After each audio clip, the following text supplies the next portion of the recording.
હોય ત્યારે લાગતી રહે છે। જો કે હાલ તો અમદાવાદથી મોટા સમાચાર। બાપુનગરમાં ભાજપની પેનલ તૂટી છે। એક સીટ પર કોંગ્રેસના જયમન શર્માની જીત થઈ છે। બાપુનગરમાં ભાજપનો વોર્ડ જે પહેલા ભાજપના નામે હતો, પરંતુ હવે એ પેનલ તૂટી છે। ત્યાં કોંગ્રેસનો એક ઉમેદવાર જીત્યો છે।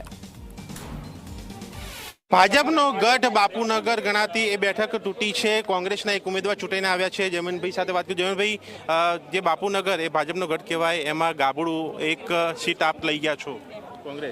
કોંગ્રેસ એક સીટ લાવી છે અને પહેલા નંબરે નીકળી છે। જનતાએ સંપૂર્ણ વિશ્વાસ બતાવ્યો છે। ત્યાં જે વિકાસના કાર્યો અટક્યા હતા એટલા માટે જનતા ત્રસ્ત હતી અને જનતાએ મને મારા પર વિશ્વાસ મૂક્યો છે, એટલે મારે હવે જનતા માટે કામ કરવાનું છે। બીજા લોકોનું પરિણામ શું છે હાલ? બીજા લોકોના પરિણામમાં એક સીટની વિચારણા ચાલી રહી છે, એમાં કંઈક કાઉન્ટિંગમાં કંઈક આગુ પાછું છે, એટલા માટે સેકન્ડ ડિક્લેર હમણાં થશે। જીત બાદ હવે શું કામ અને કોંગ્રેસને કેટલી સીટ? આપણું લક્ષ્ય એક જ છે મારું, કે બાપુનગરની જનતા માટે મારે 24/7 કામ કરવાનું છે। જે એમને તકલીફ છે દૂર કરવાની। વિપક્ષમાં આવશે કોંગ્રેસ? વિપક્ષમાં અત્યારે મને કોઈ પરિસ્થિતિની જાણ નથી। બીજા વોર્ડમાં શું થયું છે મને ખબર હોત તો તમને જણાવી દે।